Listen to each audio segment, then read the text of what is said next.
a higher rank legend than Logan is. That is absolutely true. And Logan's just saying the curse is lifted. That's true. Now, finally in Series 5, for the first time, the winner of the winner bracket has actually gone on to win the championship. In the previous 4 series, it's always been the loser bracket champion taking back-to-back best of 5 to take it all.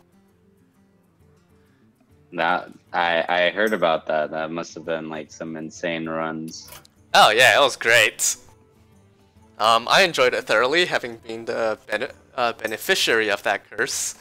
And Logan says he is finally worthy to lead the club. Yeah, you know, I saw that he hadn't really won a series yet, so but now he definitely has the credibility in my eyes. I think I'll vote for him from now on. Personally, he still has no credibility in my eyes because he brought actual decks this time. Last time. Wow, what did he bring? Yeah, what did he bring? Last time he brought, when he got second, he brought Benedictus Priest, Taunt Warrior in a meta where Taunt Warrior was non-existent, Quest Mage in a meta where Quest Mage was non-existent, and Spiteful Druid, the meta before Spiteful Druid became a deck. it was Quest Mage the Giants one, the Alex Raza Giants one. No, it's just Time Walk Antonidas, the boring one. Oh, okay, yeah. The one that no one likes playing against. The one that's how many ice blocks can you get? Yep, this is pre-Hall of Fame. Yep, I'm so glad that deck's gone. Ice block for a long time was my most hated card. Now that it's off in Wild. Really, now that it's off in Wild, I can happily hate on Spreading Plague instead. But yeah. Yeah. Well, this is fun. This is fun to play. I think this is a great, great series to have for employees, and looking forward to when's Q3 series? I don't know. Ask Logan. Speaking of Ask Logan, I'm trying to invite him back in here for a winner's interview. Yeah, let's get him for an interview. But he might be too busy celebrating. No, he says sure. We'll have to ask what his celebration plans were.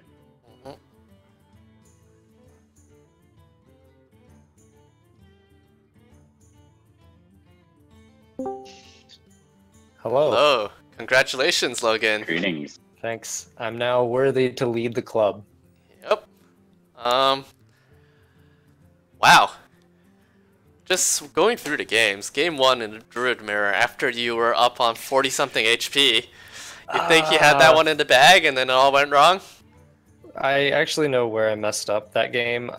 For some reason, I thought that I should have been more aggressive, so I used my first branching paths when I had a 4-minion board, I think, to give my minions attack. And really, I win that matchup just by getting more armor than the Druid has burst. Although I do have a question there, which is, if Ang manages to time it so that he enters Fatigue at the same time you enter Fatigue, who wins? That's actually a good question because we both have the same stuff. I think I still win because I get to use my cards just kind of whenever I want, and then I can steal his hand to get what he has left too. So I do have a slight card advantage there if everything else is equal. Yeah, if it was Ang's gameplay to just thin out his deck as much as possible, you would also have to play Malygos as well. So I don't really envision that scenario where you don't go off on your combo. Yeah, the other thing is sometimes people are wondering, like, how do I play against Mildred? The answer is you basically just have to draw your deck so Togwaggle isn't good. But even if you do that, worst case scenario, you can do switch, naturalize, and that's a 15 damage burst. Awesome. Well, game 2, we did in fact see the Talk combo come out to great effect against the Shaman deck. Yes, that's one of the best victories. It's not about reducing your opponent's life total to 0. It's about reducing your opponent's will to live to 0 so they can seed. Yep. Although Ang had some truly brutal luck with Hagatha spells. He got like multiple lightning storms. Yeah, I saw that. I was wondering at first why he played the Lightning Storm on no board, because it's like, oh, that overloads him. Then I was realizing, oh, because he doesn't want to give it to me. And then he got another one anyways. Yeah, that was unfortunate because I actually thought he could have won there, even if I did do the combo because I couldn't burst him fast enough. Yeah. Next up was, I believe, the Hunter versus Shaman. That was Yeah, a pretty clean game. Yep. I was gonna say that one is heavily favored towards the Hunter. You've got Unleash the Doggies plus Explosive Trap plus your own doggies. Like it's big dogs. And a lot of Huffers. That's true. I think I went like turn 5 Spellstone into To My Side into double Animal Companion or something stupid. That was a pretty brutal game. Game 4 was the Shaman Mirror, and that one was a little interesting. So on the cast, Yes. So here's the thing. On the cast, we thought so as well, but we thought it was on a different turn. There was a turn where you decided to trade your Sea Giant or attack your Sea Giant into a 6/5 Fire Elemental instead of hitting face with it, and we thought that that may have been the game swinging turn. I thought about that too. I was trying to play around Hex there. I'm actually... Was he running 1 or 2 hexes? I believe he was running just 1 hex. If it was just 1, I probably should have gone face, but that was my thinking there. But yeah, I did realize later when he was down to 4 health or whatever, like, well, if I had just went face, would this have been different? Yep. But I actually think, even beyond that, I had a chance in that game. My issue, Army of the Dead was an okay play because it forces him to use Hagatha. However, I should not have committed the Flame Tongue, or if I had, I should have gone for a trade or something instead so I could keep some sort of board. Right, although there is an element to whether or not you play around just him having both of the AoE cards in his deck in his first half of the deck. But yeah, I can definitely see that. Final game. Well, last thing there, like, if I was behind maybe, but I was so far ahead in that matchup at that point, I think I should have thought about what do I lose to here, not how can I end the game 1 turn earlier. That's true. That's definitely true. In the final game, it was, well, you went first in a matchup where going first changes everything. Yeah. Although, what do you think about the turn 1 coin dagger? Yeah, that was an interesting play. I think it was pretty questionable. He had double Argent Square in hand, which I thought was the correct play. So I don't play very much Odd Rogue at all. Personally, I feel like the double Argent's better because Argent's just ridiculously good with Cold Blood as well. Right, and then the other thought was he already had Hench, so turn 1 double Argent, turn 2 dagger, turn 3 Hench seemed to make a lot more sense than the other way around. But yeah. But I also think Ong rushed into his trades a little bit. He really didn't spend very much time thinking about whether he wanted to kill off the Healing Totem or the Primal Fin Totem or... yeah.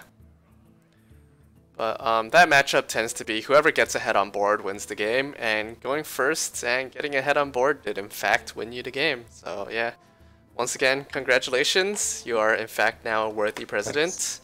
And Andy was asking, when's the next series? Let's see. When's your internship end? 10th August.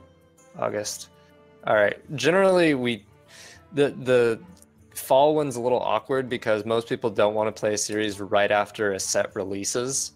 So you either do it a month after that or like a month before. So I think we can do it a month before for you. Just for me. Perfect. I disapprove. Some more interns too, but I disapprove just because I hate this meta, but it's probably the correct way to go. I was gonna say that actually puts us at, what do we have to do, like a mid-July? So like in a month. We might have to do one in a month, I guess. This seems really early, actually.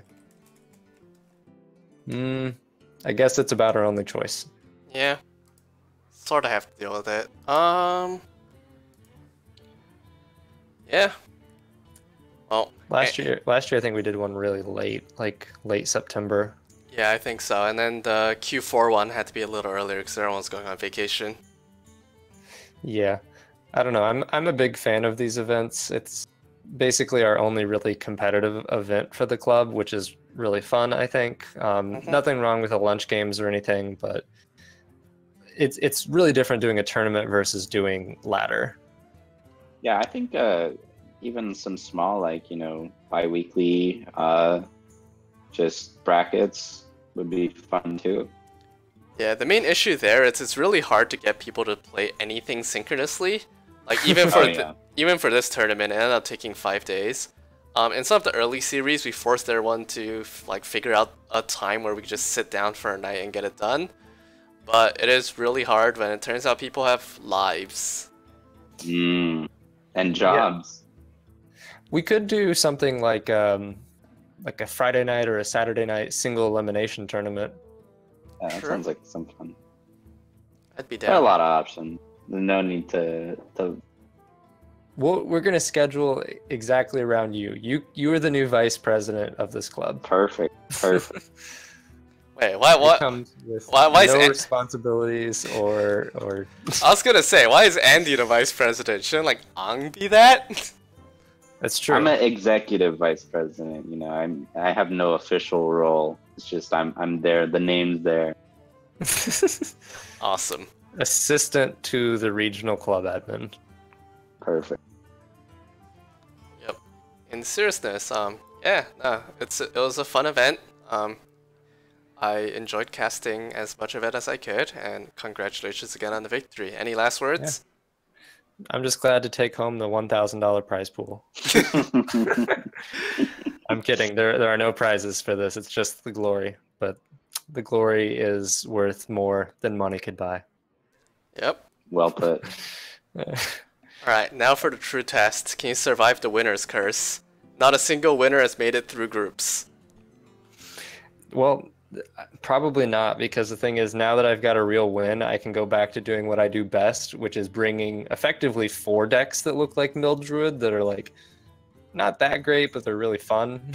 I mean, as I recall, last time you brought 4 meme decks, you dropped like one single game on the way to the finals, so... Yeah, that was really interesting because I think I actually hated that meta, and I was like, screw it, I'll just get out first round. And then it turns out, somehow when people have never played against your deck, they don't know who's the beatdown. Yeah, I'm curious how that happens. It's when your opponent has to ban Warrior when Warrior is the worst class in the meta, because Taunt Warrior probably beats aggro. Yeah, that's very true. It was a funny series. Yep. Alright, I think that about does it. I don't know if anyone has anything else to add. Otherwise, congratulations once again, and we'll see you all the next time this rolls around. All right. Yeah. Thanks for having me. See you guys. See ya. Bye.